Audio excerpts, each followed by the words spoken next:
It is now 1 o'clock and we'll call to order this meeting of the California Unemployment Insurance Appeals Board for Wednesday, June 16th, 2021.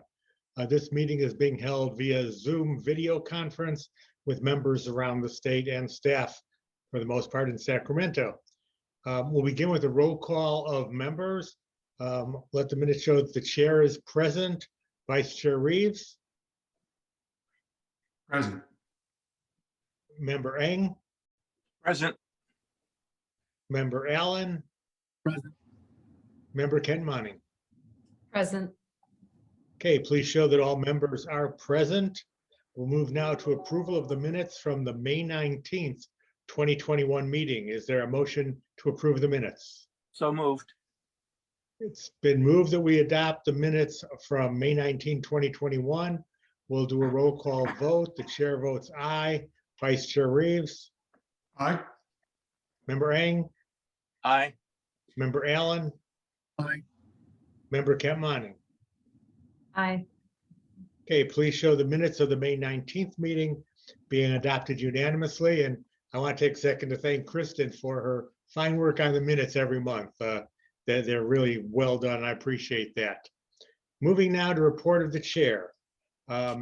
As always, I want to update folks on the number of cases that the board has handled during the last month. The board does a lot of work between meetings, and since our May 19th meeting, the board has resolved 693 second level appeals. So a lot of good work done by board members in the last month. Please note that our next meeting is a day earlier than originally scheduled. It's going to be July 13th next month, Tuesday, July 13th. And as of now, the plan is, barring any unforeseen changes, that meeting will be an in-person meeting. It will still be available online for those viewers who want to see it, but board members will all be gathered here in Sacramento in the boardroom, as we had done prior to the pandemic. So another good sign that we are coming out of the pandemic. Just reporting a couple meetings I attended yesterday. Attended a meeting of our senior leadership staff run by Chief Judge Cutri. And again, it is, and other board members would like to see this too probably. It's remarkable how well the senior leadership works together, dealing with a number of pressing issues. And you'll hear about some of those issues during the individual staff reports today. Particularly, you'll hear about a meeting or pop-up event that was held yesterday to properly check identification of people who have appeals before us based on identification. And you'll also hear about a webinar that's going to be coming up on Friday where assembly members, their staffs have requested time with our staff to learn about the process so they can intervene on behalf of their constituents. Largely are concerned about EDD issues and EDD process, but we will be part of that webinar as well on Friday. Additionally, our newsletter is coming out soon. It is, as I'm reminded, the spring summer newsletter, so it's time. My article is on its way in, and my article deals with CUIAB, the National Association of National Association of Unemployment Insurance Appeals Professionals. I worked at the university for too long. Two things. I did attend a meeting of the CUIAB board, and I can announce now that CUIAB's next board meeting, or next general membership meeting actually, will be in April of 2022, and it will take place in Denver, Colorado. The following year, the meeting will be held on the East Coast, and then we're working to see if the 2024 meeting can be held in California. And if it is held in California, then our staff, our judges will play a big role in putting together the curriculum for the meeting and sessions for the meeting. And hopefully many of our staff and board members can attend. But in California, we're restricted in travel to conferences outside of state. But if it's in our state, we can all attend. So looking forward to that in 2024. Last thing to report from NAWIAP and talking to the other board members and the president of NAWIAP, we are definitely not alone in struggling with the load of cases coming our way. In fact, none of the board members are even close to keeping up with the backlog of cases they're getting, and they're all putting in great effort and creatively trying to deal with the number of cases, but it's just overwhelming around the country. There may be one or two very small states that are not struggling, but virtually every state is in the same boat as California. With that, I'll turn it over to the other board members for reports. We'll move first to Vice Chair Dan Reeves. Thank you, Mr. Chair. Very quickly, as you just mentioned, we do about 700 cases a month. Perhaps the majority of those cases involve identity and proving identity. And oftentimes those cases will turn on whether or not the scanned electronic documentation we receive is actually legible. And oftentimes we get sort of bad photocopies that they get scanned and are not legible, unfortunately. But I want to thank board member Michael Ng, because he had the presence of mind to ask the extra question, which is to our staff, could we enhance the documents that are in our electronic files? And I want to thank Gavin Powell of our staff, who actually went out and did this and was able to provide clear, legible copies of key pivotal documentation to prove identity. And I really am grateful for Mr. Ng, because frankly, I probably would have just gone off of the documentation in the file. But Mike had the presence of mind to ask that extra question. And Gavin went out there and hustled to figure out if we can enhance those copies so that we as board members can read the best copy available. I also want to thank Mike Cutri for recognizing the issue to make sure that going forward that we're looking at the best documentation possible. And I think that's very helpful. And I'm looking forward to hearing about the pop-up event that can help our accuracy and get early determination with confidence of identity, since it's such a large portion of our workload at this point. I'd also like to thank the Dean of our board, Michael Allen, and Laura Kent-Manning for working tirelessly on our upcoming newsletter. I know because Michael has been dogging me throughout the past few weeks to make sure I get my article in. But I really am inspired by their commitment to the staff as people, but also to the mission of this board. It's certainly motivating. Our work is very important, but working with dedicated colleagues like Michael and Laura make me work harder, and I appreciate that. Thank you, Mr. Chair. Thank you, Dan. Moving now to member Ng. Yeah, thank you, Mr. Chair, and thank you, Mr. Vice Chair, for those comments. Very instructive. I wanted to touch on what the Vice Chair talked about, which was the newsletter. Originally, the newsletter became another one of these nagging deadlines that, oh my gosh, I've got to fill up the page when I got my first assignment. But as I've realized the importance of the newsletter and really telling the narrative of the CUIAB family, each and every one of us, whether we're board members or judges or people that are doing the technology, the presiding judges in particular, I had the opportunity to work with member Kent Manning to ensure that the three presiding judges, the new ones, had their narrative in, and I want to thank her, and I'm sure she'll have more to say, and especially the dean. Well, I'll have to remember to call him the dean of the board, Dean Allen, because I believe you have the overall responsibility for that. I wanted to thank the three presiding judges, Judge Morrison, Judge Schissel, and Judge Whalen, for taking the time, their very, very busy schedule. I mean, they could just flippantly say, well, this is really not important, but it really is important to get to know them as people, to know that they're working on, and the fact that they're human beings that reflect the values of their daily life in the decisions, because they are, at the end of the day, regular people.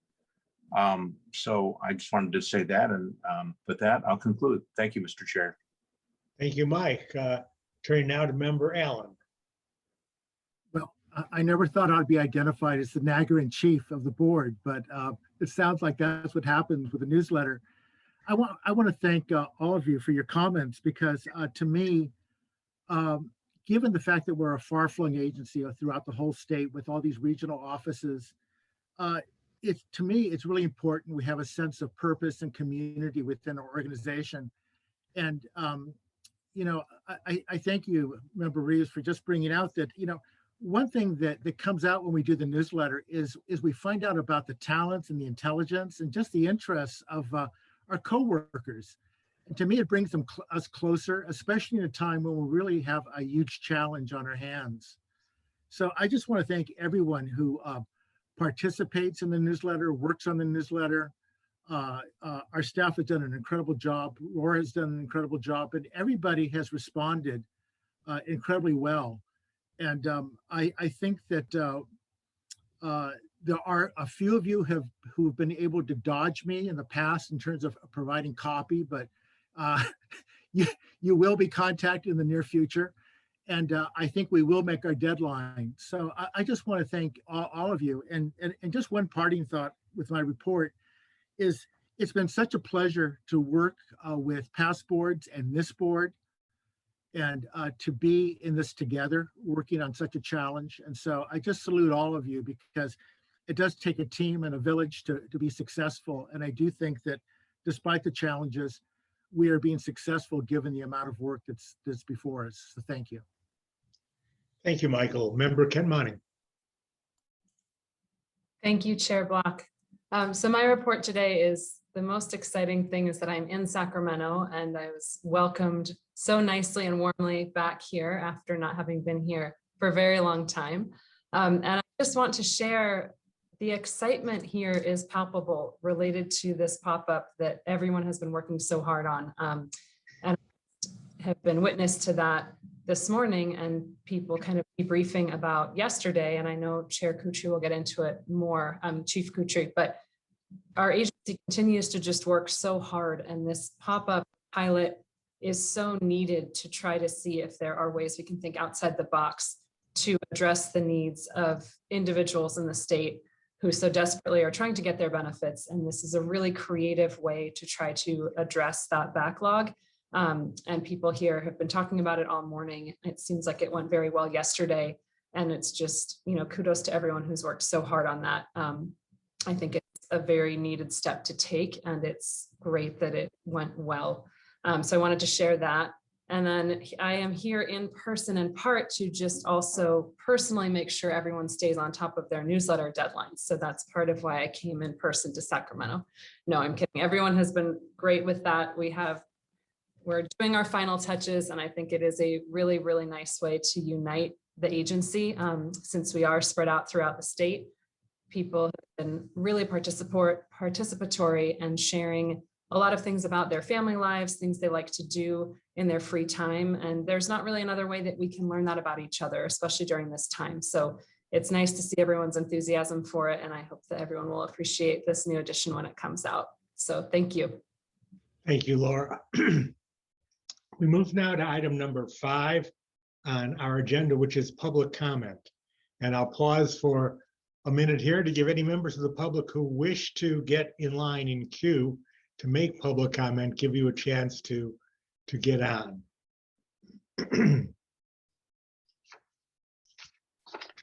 Chair Block, I have no hands raised for public comment at this time. Okay, let's give it another 30 seconds or so, and then if we still have no hands raised, we will move on to our next item on the agenda, item number 6. I see one, Jeff. Chair Block, we now have a hand raised for public comment. I will allow that person to speak and then announce themselves. Okay, before the person speaks, when we do have a member who wishes to make a comment, I want to go over the ground rules very briefly. Public comment is 5 minutes maximum per person. These are comments, not dialogue with the board, not question and answer. It's just a chance for a member of the public to express their sentiments on whatever issue they care to. If follow-up is appropriate, staff will follow up after the meeting. There won't be any follow-up during the meeting right now. Just want to make it clear that we're happy to take comments on any topic, but we are not EDD. So many commenters have wanted to talk about issues they may be having, delays with EDD. Unfortunately, we cannot help you with that. Our role is once a claim has been filed with EDD and it's been processed and EDD has made a disposition on the case, if there's a disagreement, we then, our judges act as judges to determine whether a claim is justified or not. But we cannot get involved prior to that in an individual case. That being said, let's go ahead and hear from our first public commenter, up to 5 minutes. Allowing this person to talk, please announce yourself to the board.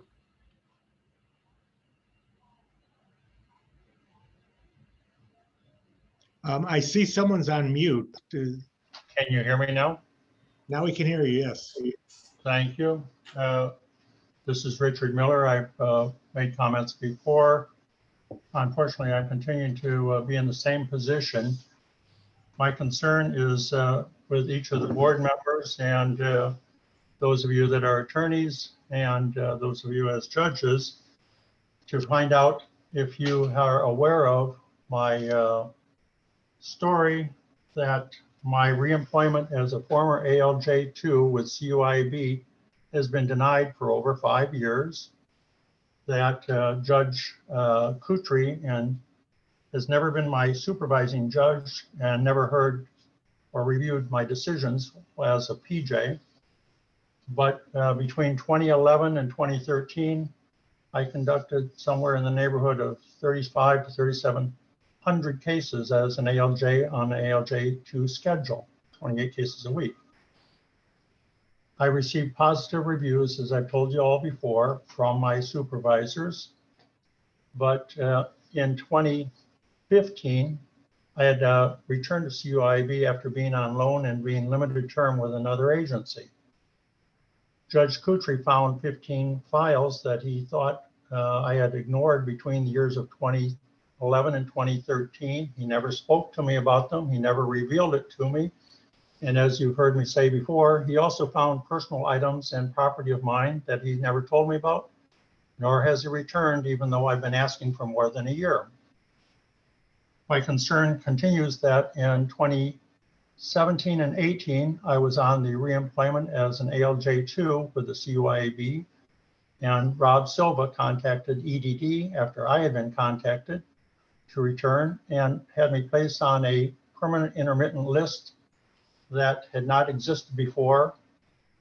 Your previous ALJ or chief had identified that I would be on as a ALJ 1 or 2, been given reemployment rights for either of those positions, and that permanent intermittent had in fact been eliminated with the CUIAB. Nevertheless, through Mr. Silva, I was denied reemployment at that point. In the last year, the CUIAB has been hiring lots of judges. I have applied for every position ever made available or posted, and for appointment as a retired annuitant. Rob Silva sent me an email, said that the CUIAB found that I was not suitable. I asked Chair Block to investigate. He said he would, and he would have Judge Cutri look into it, and Cutri would contact me directly. That never happened. I have learned that Judge Cutri made remarks to the effect and confirmed with Elena Gonzalez that he considered my work subpar, and he did not want me to return to the CUIAB under any circumstances. That has proven to be effective since I've not even been given an interview for any of the numerous positions that I've applied to, despite my qualifications. Mark Musam said that I was not considered because of my work performance at CUIAB. However, a review of my record will show there is only positive MSAs and work performance evaluations. but for the 15 files that were found in 2015 relating to 2011 and 2013 that Judge Cutri had never identified to me, there's nothing negative in my file of my work as a ALJ2 with the CUIAB. I know that Judge Cutri is aware of pejorative email or remarks allegedly that came from another agency that was not found in any documentation. It's not found, and I've contacted the other agency. They have no record of any negative performance other than after leaving there, I did also receive an MSA of my work with that agency. Nevertheless, that was a different agency. I'm trying to find out if you as lawyers, as judges with ethical considerations and as leaders of the CUIB continue to endorse the past activity of Rob Silva to keep my name from the reemployment list and the position of Judge Cutri that I am not, should not be returned to CUIB under any circumstances. That's my comment. My concern is that there's been no feedback whatsoever, despite the investigation Chair Block promised me ages ago. I wish that would be considered and that we could have some positive response. I continue to apply. I continue to be qualified. And I don't want to be at war with Mike Cutri. I don't want to be at war with Rob Silva, but I would like to get my job back that I've been denied for nearly 6 years now based on an incident. Okay, thank you very much for your comments. Do we have another commenter on the line? We do not have any additional hands raised for comment. Okay, in that case, we'll move on now to item number 6 on our agenda, which is report by Chief Judge Executive Director Mike Cutri. Thank you, Chair Block and board members. First, it was raised the issue of scans for the board members' review. To give credit where credit is due, Judge Remke and Gavin informed me of how the process is to occur and ensured that you'll get the very best versions of the field office files to review for the ID documents. So I thank you, members Reeves and Eng, for bringing that to my attention, and Judge Remke's as well. Let me otherwise begin with a review of our workload and timeliness, and then we'll get on to some of the operational issues and the pop-up that Chair Block mentioned earlier, which is an exciting topic for us. Last month, I reported that April saw a record 276% increase in transmitted appeals since the last pre-pandemic month of March 2020. Fortunately, May saw a slight decline in those appeal transmittals from the department. While still high, any reduction is welcome. The department has informed CUIAB that it has processed most of the appeals received on the more than 900,000 denials it has issued since December. Through the first 2 weeks of June, the overnight batch transmittals have fallen considerably, and I hope by next month that I can report to you that we are in a very manageable state in terms of overnight appeals. We still have a tremendous backlog from the last 3 months of that rush of work from the EDD, but at least we know that we'll get a break even temporarily. I have been reporting month on month as to the timeliness measures. Those are in your board packet. Should you wish to discuss them further, I'm happy to address them. But what I'd like to focus on now, while we remain above the national average on 30 and 45-day time lapse, our emphasis truly is on the oldest cases first. So the more important number to us right now is our average case age, which sits at just over 61 days. The national average, as Chair Block mentioned, is 116 days.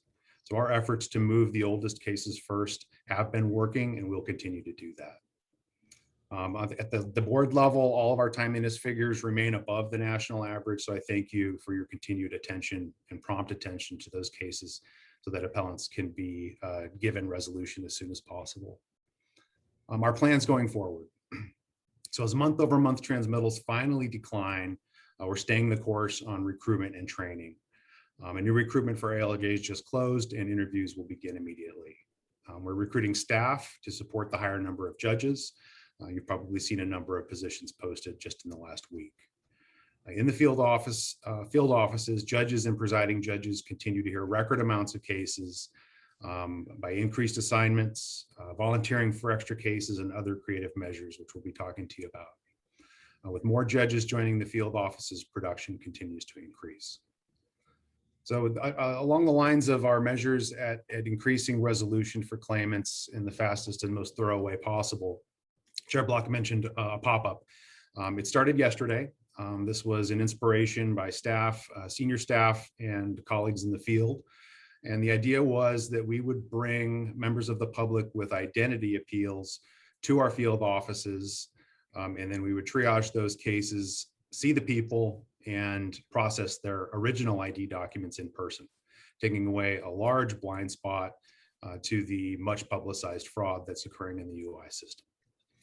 So what we did is we sent letters to 120 individual claimants picked at random by the oldest cases, a group of the oldest cases, and they were invited to the Sacramento field office, where our executive staff, supported by Sacramento Office of Appeals and Appellate Operations, met the people and met them in person and had an opportunity to examine their in-person live documents, so to speak. So we were able to copy the original documents and invite the appellants to participate by written declaration and sworn statement, so that their appeals could be reviewed by hearing judges sooner than a fully noticed hearing. So we have another day coming of that, and then we'll aggregate the data. It was incredibly successful. It generated a lot of excitement from the community and from our staff. And the people who attended yesterday were grateful to be able to speak to someone in person to provide their hard copy documents. We heard the frustration, we heard the delays, and we're eager and excited to help move those appeals along in the fastest way possible. At the same time, ensuring that we're obtaining quality copies of the original identifications for review by a judge. So we hope once we gather the data and as the state continues its reopening course, that we're able to scale this up in a large way and roll this out to each individual field office as physical plant allows. We've asked EDD and the labor agency for assistance in borrowing their workforce centers, which are far better equipped to handle the kind of traffic that we would anticipate. So I hope by the next meeting to report to you more fully on our findings and our plans, but this was an exciting event for us. And there will be another coming up, and we'll be able to fill in the details and the trends that we've seen.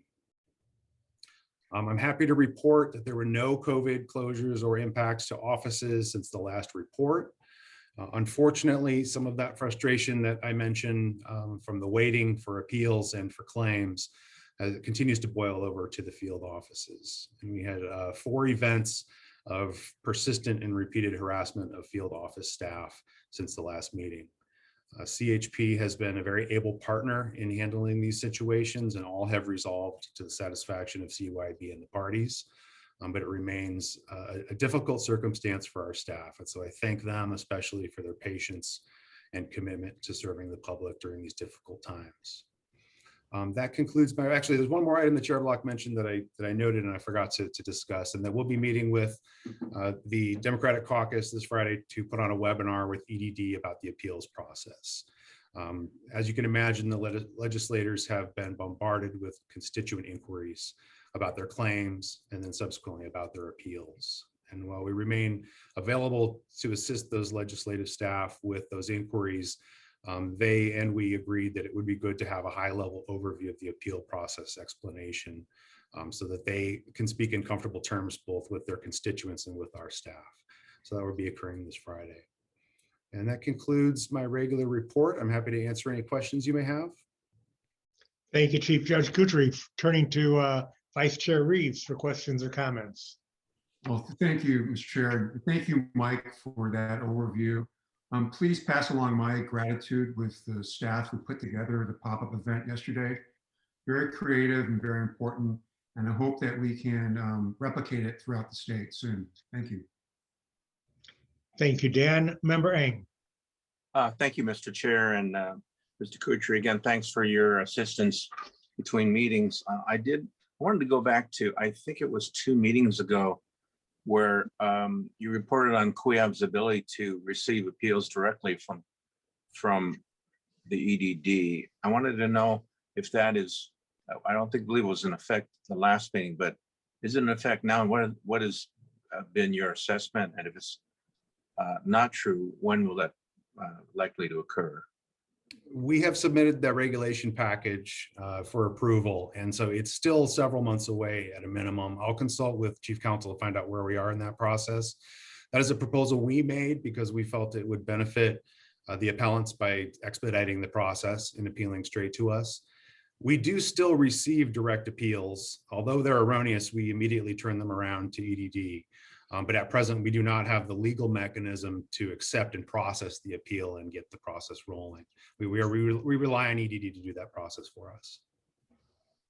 Just to follow up, because when you reported on it, it was very exciting because it looked like we could possibly be seeing the cases and not without delay as it went through the understandably long EDD process.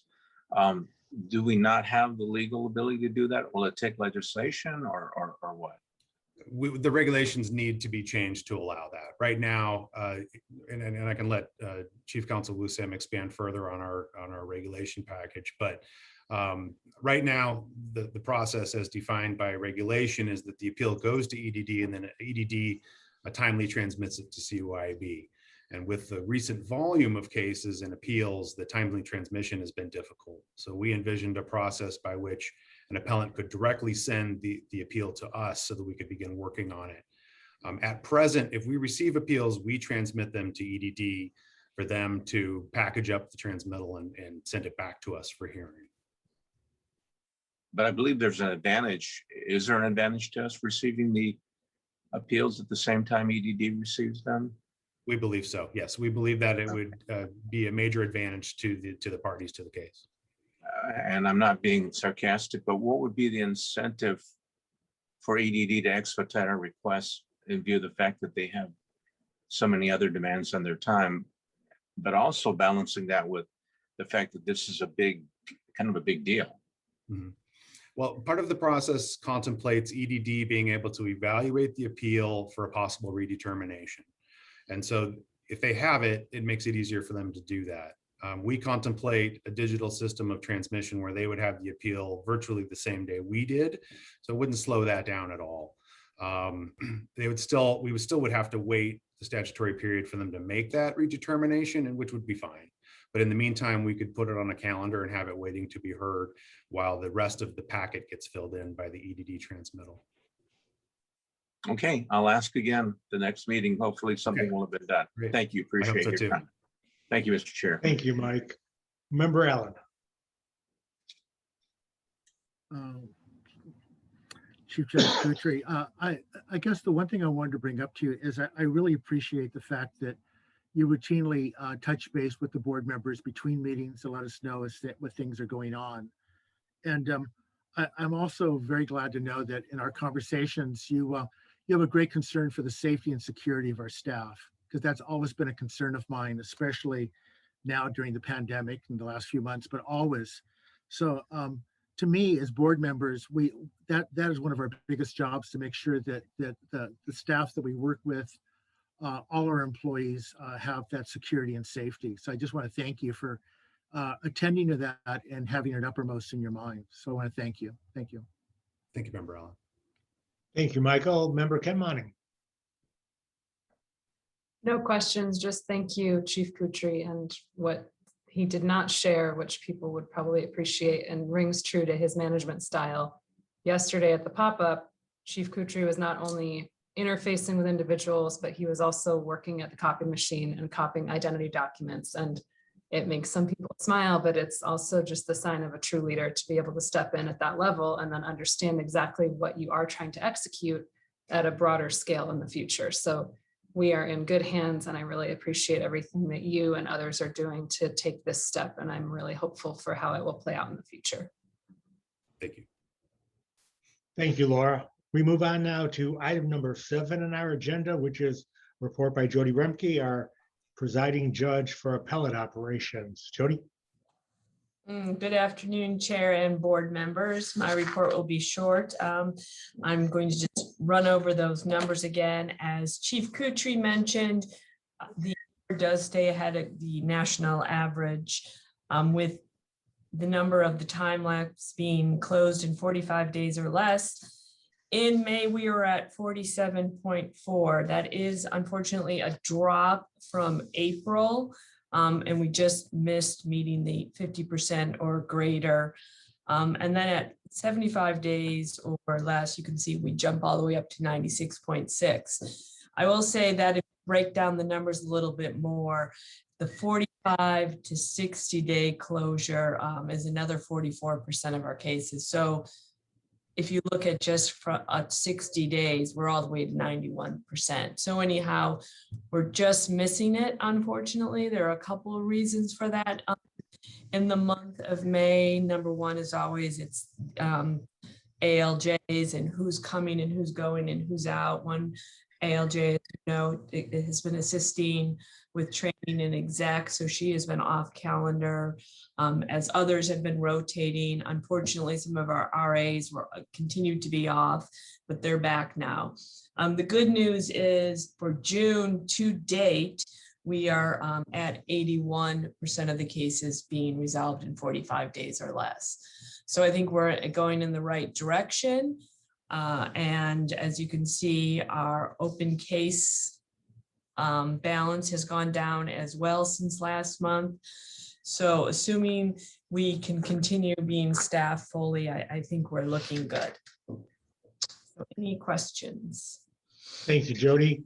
Any questions? Vice Chair Reeves? Thank you, Mr. Chair. Jodi, Mike mentioned a little bit ago that we had a 276% increase in appeals. Projecting forwards a little bit, how do you see our caseload shaping up at the board level? And do you anticipate a significant increase in caseload, and how are we going to tackle that as we go forward? Because it looks like our year-to-date numbers are good, but I'm worried about what the next quarter looks like. That's a good question, Board Member Reeves. It's hard to say because I would have anticipated a higher caseload to date with the pandemic and the unbelievable number that the field is having to deal with, but we just have not seen the appeals to the board increase at any significant rate like the field has seen. And as we've talked about in the past, a big reason is probably the identity cases, which have been able to be resolved at the field. And hopefully they'll continue to be able to be resolved at the field, especially with Chief Cutri's good ideas of the pop-up and the like or us. So the more we can resolve at the field, the fewer appeals we'll see. So unless, Chief Cutri, you have a different idea, I can't anticipate or see any reason right now that the appeal level would increase too dramatically if it hasn't already. Yeah, Vice Chair Reeves, we do communicate regularly with EDD about the types of work that it's currently processing in mass. And right now it's almost all ID cases. So predominantly single party cases with the department appearing in a fraction of them. As that changes and we start to have two-party cases, whether they're refusals to work or refusals to search for work, 1256 separations, undoubtedly the board's appeal rate will rise, as there will be a winning and losing party in every case who had the opportunity to participate. We're keeping close tabs on it, because when that workflow starts to arrive, we'll need to know. So we've asked that the lines of communication stay open with the department so that we can see their trends ahead of time. And so we have an eye towards staffing levels at AO to compensate for that when that was occurred, a reserve, so to speak, of talent that we can direct to that level. Okay.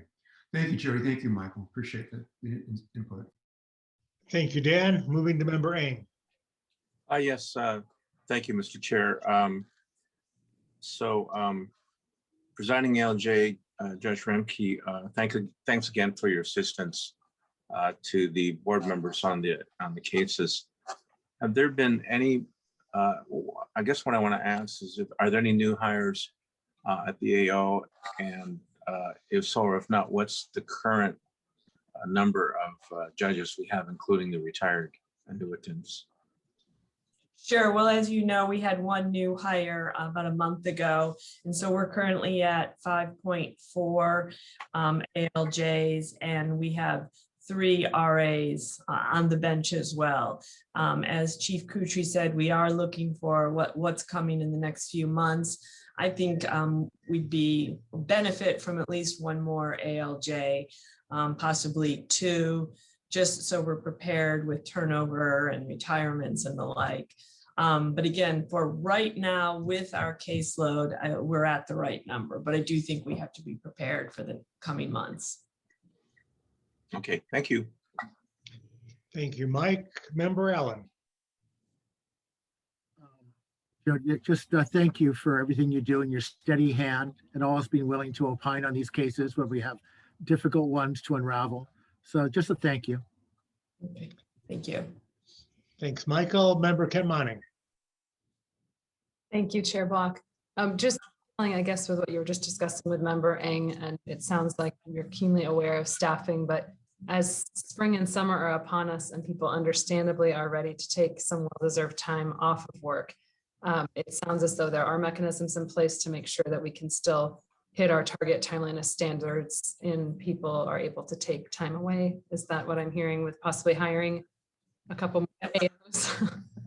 Yeah, right now, obviously, we want to, allow people to take that time off in light of the last year, but we will just try to make sure we're staggering vacations.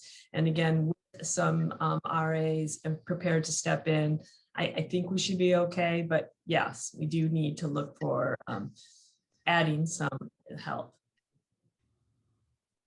Thank you.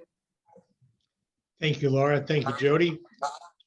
With that, we move on to item number 8, a report by our Chief Information Officer, Jefferson Willoughby. Jefferson. Good afternoon, Chair Block and members of the board. A brief note on our continued efforts towards modernization. We're finishing much of the work involved with the CUIAB's day-to-day processes, including field operations, second-level appeals, tax, and court cases. A tremendous amount of internal effort has gone into the project so far, and I would be remiss if I didn't once again thank the subject matter experts for their dedication and attention to detail. It's been a tremendous amount of work so far. Additionally, as I'm sure you're aware, there have been several high-profile security incidents in the news lately. We continue to emphasize our own best practice with a level of heightened scrutiny, certainly of items that don't look quite right as we view them. In alignment with our information security and privacy training, we appreciate everyone within the organization vigilance in keeping information safe. Our information security office works closely with our partners at the Department of Technology and within the vendor community to constantly evaluate improvements in our information security. And to that end, you should see internal communication on some material and positive changes in the coming weeks. So look for that communication from information security. And really, it's fairly brief this month, so I'm happy to take any questions. Thank you, Jefferson. Vice Chair Reeves, questions or comments? I don't. Thank you, Jefferson. Thank you, Dan. Member Eng. Yeah, thank you, Jefferson. When I was in my youth, I went on many fishing trips and caught nothing, and I'm surprised how many fishing expeditions I'm part of right now. I did want to ask you about one thing. As you know, in the national headlines, there's been much attention paid to ransomware, and a big target has been educational institutions, governmental agencies, et cetera, et cetera. I wanted to know, and I'm sure for security reasons, we can't disclose specifics. I wanted to know if there is anyone in CUIAB tasked with reviewing that, and if not, is it someone in EDD? And if not that, is it someone else? And if so, I just wanted to know who I might get an assessment from, maybe offline, if that was necessary. So certainly our information security office can help. Our information security officer is available to you at any time if you have questions. And again, you're absolutely correct. You are the target of several phishing attempts that you know of and many that you don't.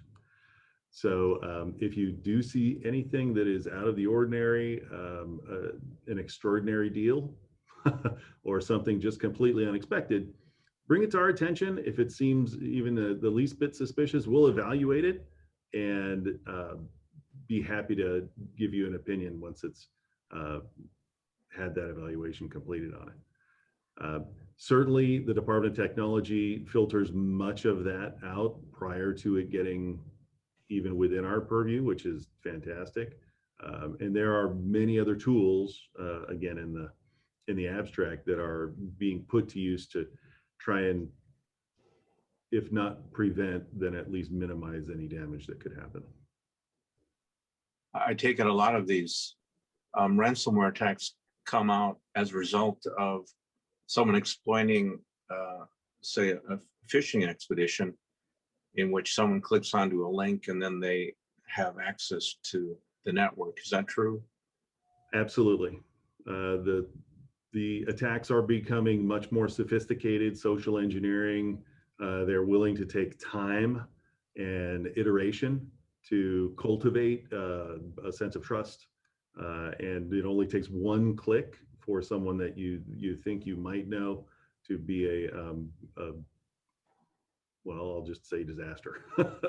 So again, if you sense someone who doesn't have business with us directly trying to cultivate a relationship with you, you may ask yourself those security-based questions, particularly if they want information from or around the organization.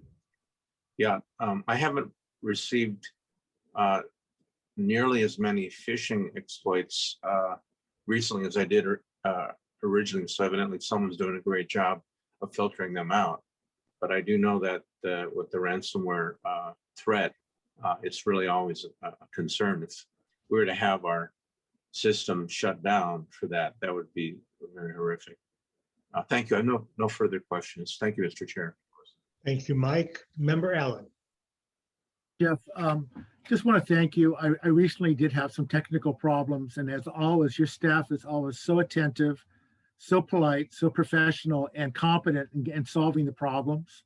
So no questions other than the fact that my kudos to the staff. Thank you very much. We worked very hard to get our 750-page newsletter. So, was that Word? I'll have to edit that a little bit. We got that done. But we're here, we're a service to the organization, and we want to make sure that everyone who can, who needs to work can do so. And that's why we're here. So we're happy to do it. Thank you. I'll let them know. Appreciate it. Believe me. Thank you. Thank you, Michael. Member Kent Monning. Thank you, Chair. Thank you, Jefferson. And without spoiling too much, really appreciate your article, which people will see. And it's so nice to highlight individuals in different departments and new hires. So we will be seeing some of that, and it was great. So thank you. And on another thank you, I came into this office today after over a year not having used any setup here, and did not have any issues, plugged in, everything working great. And that's not speaking to my tech skills. That's thank you to the people working hard to make it happen to help me. So thank you for that. Of course, thanks. Thank you, Laura. Thank you, Jefferson. We move to item number 9 on our agenda now, which is a report from our Chief Administrative Officer, Rob Silva. Rob? Thank you. Good afternoon, Chair Block and board members. I too have a brief update. I'm going to start with hiring. Since the last board meeting in May, we've hired 6 new support staff, one of which just happened about 3 hours ago, as well as 1 retired annuitant support staff. That leaves us with about 24 support staff positions pending in recruitment. 3 of those you may have seen were just announced today. And a couple of those recruitments represent backfill positions for staff that are retiring this month. And as Chief Cutri mentioned, June 13th was our final filing date for the Administrative Law Judge 1 advertisement. We received a fairly large amount of applications, so We envision being able to reach our goal of 10 new ALJs through this particular recruitment. Moving to budget. During May's board meeting, I reported that we didn't at the time have finalized unemployment workload projections for the state fiscal year 21-22, but we expected it to be in the neighborhood of about 340,000 appeals. We now have that final projection for 21-22, and it is 342,276 UI appeals. What that translates to is an additional 142.2 positions for CUIAB this coming fiscal year. Because of the temporary nature of this workload, these positions are designated as temporary help positions. What that means is that we'll fill those positions through a combination of permanent intermittent employees, as well as retired annuitant usage. PI employees or permanent intermittent employees are allowed to work 1,500 hours in a year, but CUIAB has had and will continue to have the ability to request waivers so that that annual limit to the intermittent employees can be lifted. They can essentially work full-time if they want to and if our workload justifies it. EDD's Fiscal Programs Division is still working on the budget ceilings for all of their departments, including CUIAB for 2020-21, and they expect to have them to us by early July. Once we have that data, we'll be able to finalize a budget proposal for the board. And while we're doing what we can internally to put together the categoric allocations for next fiscal year, if we don't receive the data from Fiscal Programs Division timely in early July, we may not be able to bring a budget proposal before the board in July and may have to wait until August's board meeting. And I have one other quick item that just came up right before the board meeting. I received the completed bilingual audit results from our employee audit that took place in May. And not surprisingly, with all of our workload, every employee was well above the 10% threshold for the receipt of bilingual pay. And in addition, we have an employee in our Orange County office who's finishing up the certification process for bilingual pay for Spanish. So that will add yet another language resource for us in our Southern California area. And that is my report. I'm happy to take any questions. Thank you, Rob. Let's go to Vice Chair Reeves for any questions. Thank you, Mr. Chair. Rob, can you quickly remind me of the sequence and timeline to get from posting positions to getting people in? For instance, you have 24 important support staff slots that are pending. How long is the posting period? How long is the interview period? How long does it take to actually get those people in the door supporting us? And also on the 10 ALJ slots, you've already opened that window. When does that window close, and when do you think you can have those people staffed up and in place? And then finally, it's good news that we're going to get a number of temp slots coming July 1. Again, can you just kind of walk, from start to finish, what we can expect in terms of getting those folks up and running and helping with this backlog? First, speaking to support staff positions, in a perfect world, we do 10-day recruitments typically.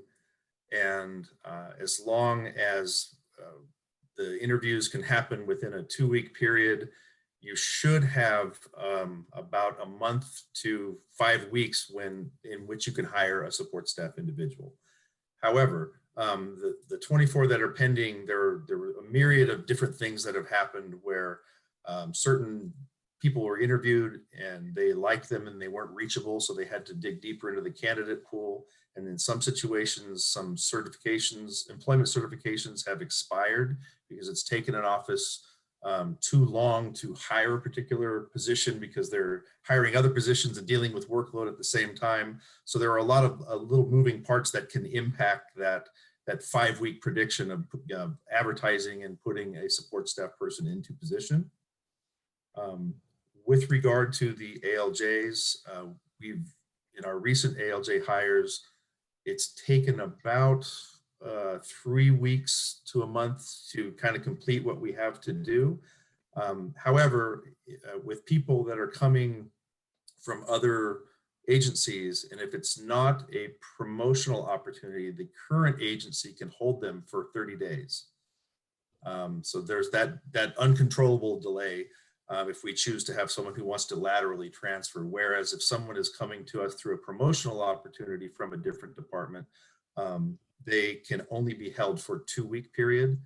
And then also people that are coming new to the state from private practices have to do whatever cleanup they need to do in order to accept a position with the state. So that's unpredictable as well. But what we internally do typically takes about 4 weeks to be in a position where we can offer positions to these ALJs. And then with regard to the permanent intermittent employees, we can begin advertising immediately. And I would go back to, and I've answered what we would do with support staff, what we would do with ALJs. The decision is going to have to be made by Chief Cutri as to how much we inundate the offices early in the fiscal year, how many bodies they can take on at one time for training purposes and things of that nature. But we have the ability to start right now in those recruitments. Well, good. It sounds like it varies based on the circumstances. However, I would encourage both you and Mike to post those positions that we have available today, or July 1 or whenever the budget it takes effect July 1. But since we know what's in there, go ahead and start advertising and get that ball rolling, and try to front load those hires as much as possible to help us with this backlog. Thank you, Mr. Chair. Okay. Thank you, Dan. Moving to Mike Ing. Yeah, thank you, Mr. Chair. Chief Silva, again, kudos on the translation report. And as member Kent Monning and I, who come from previous positions requiring heavy use of translators, making sure that they stay within their 10%. I exceed the 10% is very, very important. I had a question. When we were going over the newsletter, we noted that there were 3 new PJs, and wanted to find out if when a PJ gets promoted, for those 3 particular positions, I think you know I'm referring to,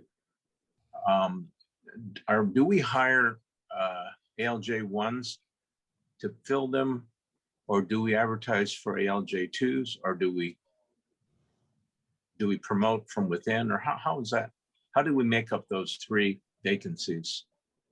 Yeah, we when they vacate in most situations, the ALJ2 position they had held because they've been with the department for a number of years, they're replaced with incoming ALJ1s with the opportunity in the future to promote into ALJ2. They are backfilled. Okay, so as you pointed out, the period for ALJ1s, the recruitment, I think recently closed. Is there currently a intended recruitment either now or in the future for ALJ2 positions? There are a few wrinkles with regard to that. We have been working on an Administrative Law Judge 2 exam, a departmental exam, and we're actually right at the end of that process, and plan to have an ALJ2 exam this coming summer to promote anyone who would qualify to take that exam. The Administrative Law Judges Bargaining Unit 2, just came to an agreement with the administration where they're going to take the ALJ1 and ALJ classes and do a deep class, essentially making it all one class, so that in theory, a person would start as an ALJ1 and then simply promote with their years in service automatically to an Administrative Law Judge 2 without having to take an additional exam to do so. And the way the document was written up is the CalHR has 6 months from ratification to get that process finalized. So moving forward, then, you don't anticipate in the future there being an opening for a standalone ALJ2 position, is that correct? Because they will be promoted from the ALJ1s, is that what you're talking about? Yes, I think we're still going to proceed because we're almost finished with the Administrative Law Judge 2 departmental exam. As long as his EDD is willing to still do it for us, and I think they will, we're going to look at having our current staff people take that exam, and if they qualify for a promotion and are doing the work, then we can promote them. But you're right, in the future, I think the class is going to be simply statewide administrative law judge. And there won't be the difference between 1 and 2. You'll simply start at the bottom of the pay scale, and the pay scale just runs higher. They've combined the classes. Okay, so that'll occur statewide, not just our agency. It'll occur statewide. Up until this point, administrative law judge, the administrative law judge classifications are all department specific, and they're now going to make it a statewide class. And so it's going to be, in theory, much easier for people to transition, well, just to promote through what will be the new pay scale in place of transitioning from a 1 to a 2 as they have done in the past. Yeah, I think it's important because when an ALJ1 reaches a certain position in terms of experience and seniority, I guess they look forward to that promotion, and it's important to keep them in the system because they have the experience. My last question, I'm not sure whether it's directed toward you, but you're the last one on the list. So as Member Kent Monning so dramatically pointed out, she is returning to an in-person. We will, what is the policy for the agency as far as returning to in-person employment, working remotely? Is that still going to be an option, or is there any uniform rule that we could look at to see what will be in place in terms of requirements for testing, masks, et cetera, et cetera? Is that part of the statewide mandate for state workers, or do we have our own say? Well, I'm sorry, I see that Chief Cutri's unmuted himself. Remember, we're waiting for guidance from the administration on that issue and from Cal OSHA. Okay. Our understanding is that there's a vote tomorrow at the Cal OSHA level. I could be misstating it, but it hasn't happened yet. And that guidance should become much clearer in the next week or so in terms of what the return to work rules will look like. Okay. All right. Thank you. No further questions. Thank you, Rob. Thank you, Mr. Chair. Thank you, Mike. Moving on to Member Allen. So Robbie, you mentioned the distinction between hiring permanent, intermittent, and temporary workers. And there's certain implications regarding that I just wonder, what are your considerations when you start deciding which category and which classifications you make temporary as opposed to permanent, intermittent? The reason I'm asking this, Rob, is that because of my tenure with the board, you know, I came in at a time when we were starting to, our agency is counter-cyclical. And we are usually hiring when everybody is losing their jobs, where everybody needs unemployment. And then conversely, when the economy is roaring and everybody is jobs are plentiful, we are downsizing.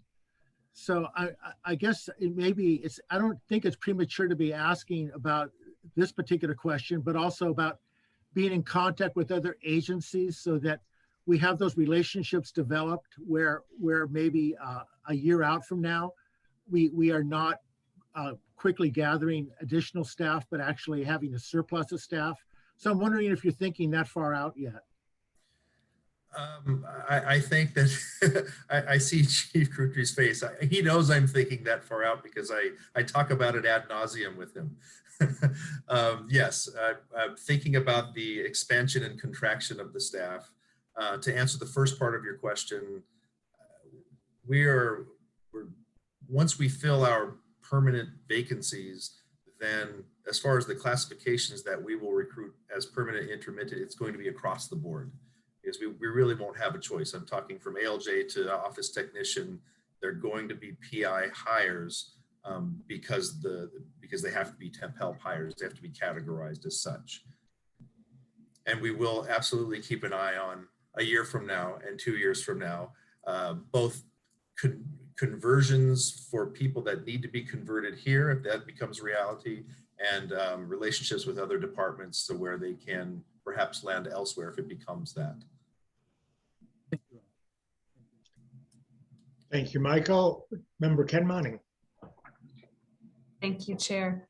No questions, just thank you for the detailed update regarding staffing and the bilingual audit and for all the hard work that you and your team are doing. Really appreciate it. Thank you, Laura. Thank you, Rob. Okay, that brings us to the end of our open session agenda. Today, we do have a closed session item. You should all have received today a link to get to the closed session meeting. It is 2:03. Why don't we take a 7-minute recess and reconvene no later than 2:10. So please everybody be here at 2:10. And we'll be with Mark Wusam and I think Jefferson Willoughby and Michael Cutri.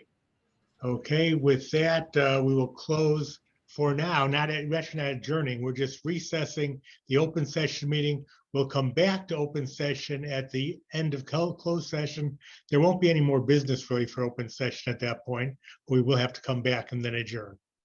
Any questions? Okay, in that case, you may leave this open session meeting.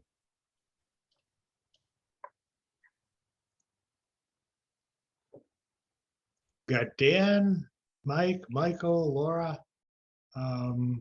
We've got, I guess we have everybody we need in order to adjourn.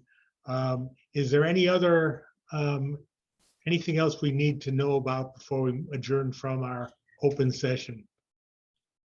Seeing nothing, this meeting is adjourned at 2:43. Thank you. Thanks, everybody.